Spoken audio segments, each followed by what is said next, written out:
We wrote all your names down, but we didn't write any questions down for the last table. So what should we have said? You started us off, maybe help us come full circle. What should we have said? So, sorry, what did I not ask? Like sorry, this has been falling off the entire time. Let me just put that back there. Sorry. I like this conversation about does celebration have to be mutually exclusive to celebration protest? So you can still sing. You can still promote our startup scene while wrestling with racial inequity. I think we have to, because I think we have to see opportunity to be able to want to fight the fight and keep after it. I mean, we have to be able to see that there's a better future or a different position to be attained. And then I think we also need fuel for that fight. And sometimes fuel comes from anger or injustice, and sometimes it comes from love of your community and where you are. And so I don't think that those two are mutually exclusive. Yeah, this time last year we were trying to distinguish ourselves from, I don't know, Louisville or Austin or Portland or something. I guess we did it. Done that.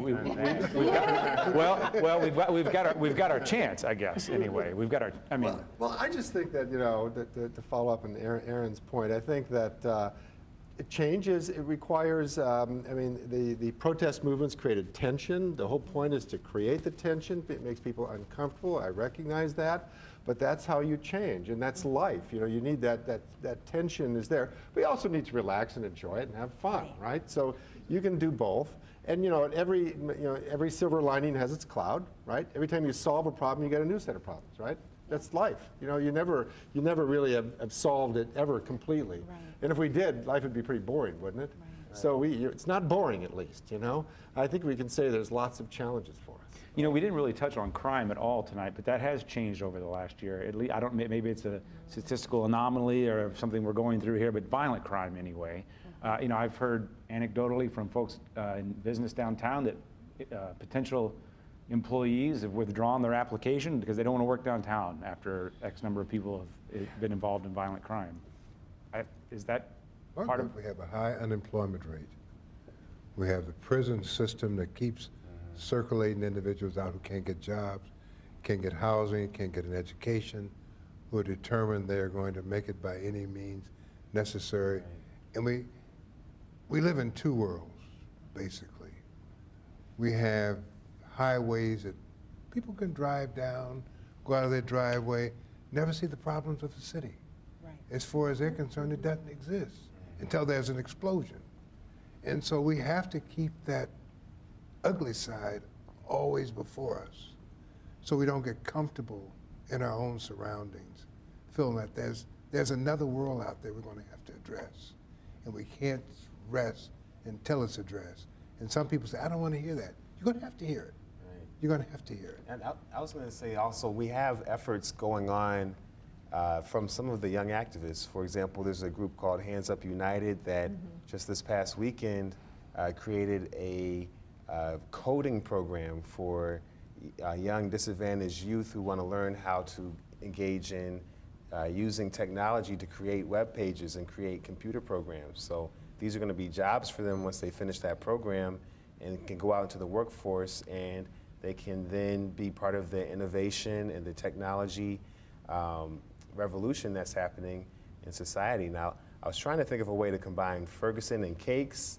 I wasn't able to think of that, but I do think that all of these issues in Ferguson are going to be places where there are intersections with emerging technologies, with employment, with healthcare, with politics. So I think the thing that's going to keep Ferguson vibrant in 2015 is the fact that all aspects of our region's political and social and cultural life are going to meet in Ferguson. And so I think we'll be better off for it. I think our region will be better off if we have more young people who are engaged in their education, who are engaged in the employment market, so that they can add their talents to the talent pool and help our region be stronger. So it's definitely not a situation where people should be wistful for the good old days where these problems stayed out of the headlines.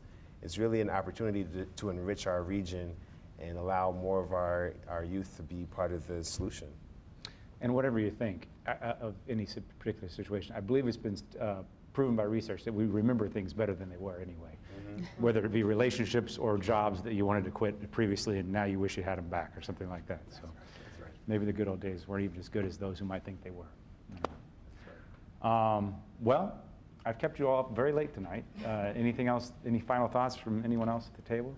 You know what I W.E. Du Bois said, Oh, sorry. In We time- have time for 3 more final thoughts. W.E. Du Bois said it, it's written on his tombstone. In time, everything always works out for the good, but time can sometimes be long. It's up to us to speed up the time if we want to, here. Because, live on- because real people's lives are at stake, so to speak. Can I say something about crime? that Yes, might be- because I saw the way you looked at me when I said that. You did not seem happy. No, I just wanted to say something that might seem somewhat controversial, but we got to seriously look at our gun culture in this country. A lot of this violent crime is related to guns, and I know it's very controversial, the Second Amendment people, but it's something that we have to seriously look at, seriously examine, and not shy away from it.